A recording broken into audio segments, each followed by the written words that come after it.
Hello, and welcome back to the YouTube channel for the Renaissance English History Podcast.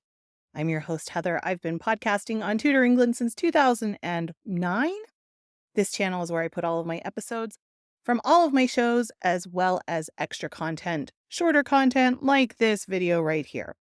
So today we are going to talk about an early assassination attempt and early rebellion against Henry VII. So let's go all the way back to 1486. England is scarred by the Wars of the Roses, and there's the dawn, in theory, of a new era. The Tudor dynasty has begun with the coronation of Henry VII. But the weight of the crown is, of course, heavy. There's the legacy of Bosworth, where the last Plantagenet king, Richard III, met his end. The land is still rife with tension because, of course, they do not know that it's the end of the Wars of the Roses. We can look back on it now and say that was the end of the Wars of the Roses. Or really, I suppose a lot of historians would say later the Battle of Stoke was the definitive end.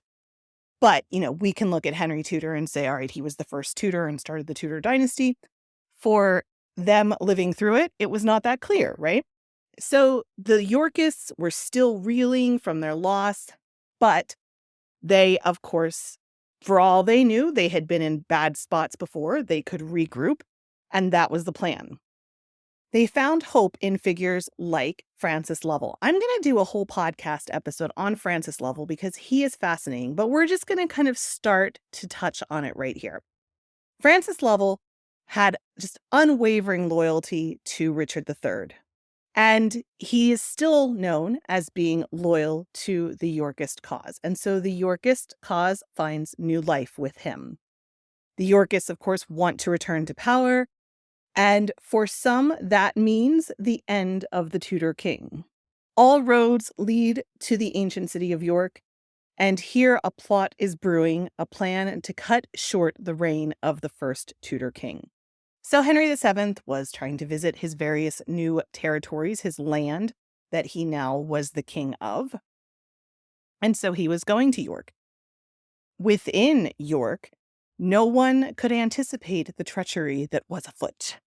Within the city, a group of disgruntled Yorkists had gathered, devising a plan to ambush Henry as he visited through the narrow, crowded streets. The plot's linchpin was the element of surprise, hoping to catch the newly crowned monarch off guard, away from the fortified walls of his palaces and the heart of his power. However, even the best laid plans can unravel. The Earl of Northumberland, who was once aligned with the Yorkist cause, had by now pledged allegiance to Henry. When whispers of the conspiracy reached his ears, he found himself at a crossroads of loyalty and honor. In a decisive move, he warned the king, thwarting the assassination attempt even before it could fully take shape. Henry's response to the near miss was both unexpected and astute. Instead of enacting vengeance, he chose clemency. He offered pardons to the conspirators, and he displayed a calculated magnanimity. He wanted to heal the rifts that had torn the country apart. This strategy was more about securing his reign's longevity than a simple act of mercy.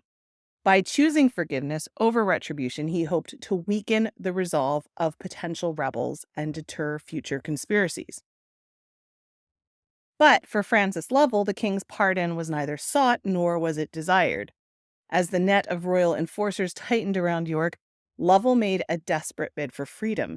He fled the city, was then hunted down by Richard Edgecombe and William Tyler, but he actually was able to escape to Flanders, where he received support of Margaret of York, who, of course, was regularly funding Yorkist pretenders and Yorkist rebellions.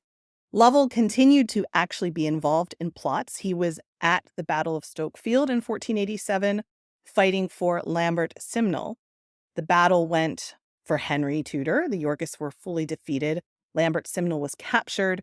His prominent supporters were killed either in battle or shortly afterwards, except Francis Lovell, who escaped, and he fled to Scotland. In 1488, he was given safe conduct by James IV, and this is actually the last record of Francis Lovell's existence.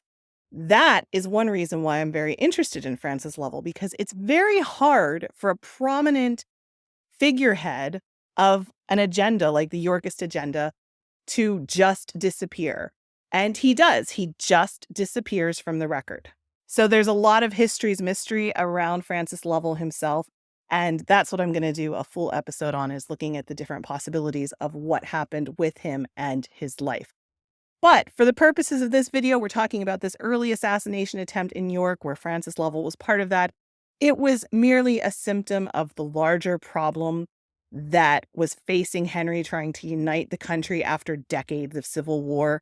Of course, there was then another rebellion led by Humphrey Stafford, and that then led to the Stafford brothers fleeing. I've done a whole episode on the Stafford family and those brothers, so I will add a link to that as well so you can dig deeper into that family. These early challenges to Henry's rule underscored a fundamental reality. The Tudor dynasty was in its infancy. It was very, very vulnerable to the still smoldering embers of the Wars of the Roses. Yet with each confrontation, Henry refined his approach, blending a mix of diplomacy, strategic pardons, and, when necessary, decisive action. It was this adaptability that would serve as the cornerstone of Tudor resilience. From a reign that began under the shadow of assassination plots and uprisings emerged a dynasty that would reshape the course of English history.